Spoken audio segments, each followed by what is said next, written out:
So I was having breakfast with my dad the other day, and he started taking the conversation into the direction that I dread the most. The part where he asks me for the 100th time, when am I going to get my PhD? His voice is a stern and steady tremble. His broken English always gets nervous every time it's in conversation with mine. He is scared of upsetting me again. With the pressure of the pedestal he's always loved me from, he makes getting a PhD sound so simple. To my family, education has always been the simplest prayer, and I've become the holiest place they can turn to for refuge. In all my years of being a student, I've learned that education is like healing the wounded. Some of us get an education so that we can get a good job, and some of us get one just so we can heal. A lot of us get one so that our parents can breathe. School has always been an emergency room of sorts, an incubator keeping my family's American dream alive. It is the reason I had no other choice but to go to school and graduate, the way my father never did. And not just school, college, the way my mother never will. And not just college, grad school, PhD, the whole 9 yards. This is the part of the dream where my parents don't care to wake up. The part where my future is their retirement plan, that this is what they left Samoa for. The reason my father enlisted in the US Army for 20 years. The reason he retired disabled and used his VA benefits to pay for my tuition in full. This is the sacrifice my mother made to drop out of community college to take care of her 7 brothers. The reason my graduation robe felt so heavy on me. Each time I walked across the stage to get both my high school diploma and bachelor's degree, the weight of my ancestry reminding me that Native Hawaiian Pacific Islander is one of the fastest growing populations in this country, with some of the lowest graduation rates and highest high school dropout rates. It's the reason only 18% of us hold a bachelor's degree.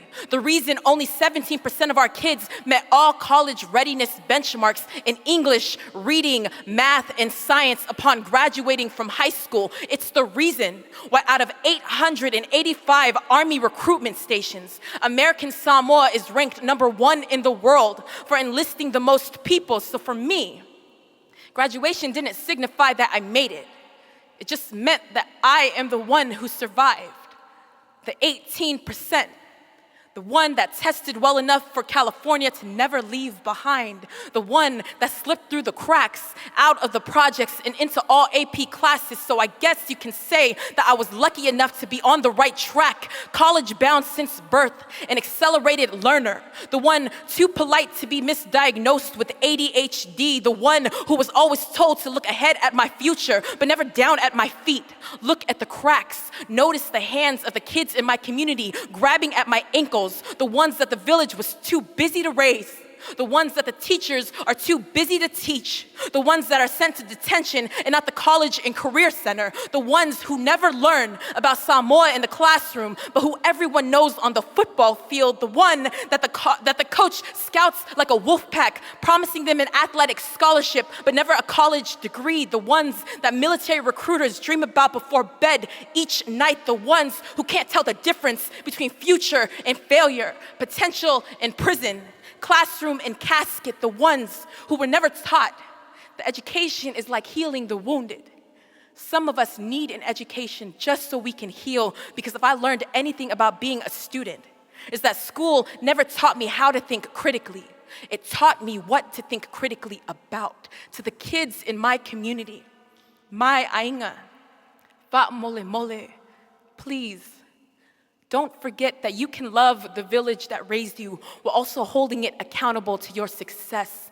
You deserve to succeed as the brilliant scholar you are. You're not stupid. You're not a failing statistic.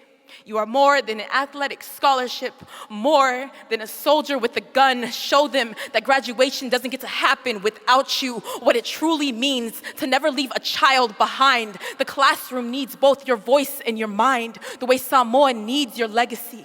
You are the most important family heirloom we have. The reason our people read the stars first.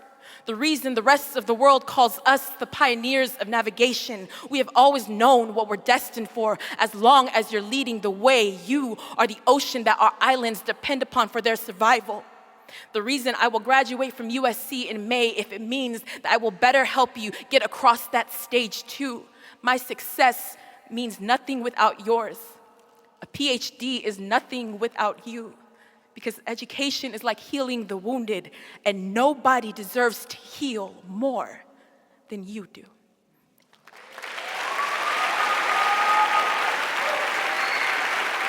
Terisa, put your hands together.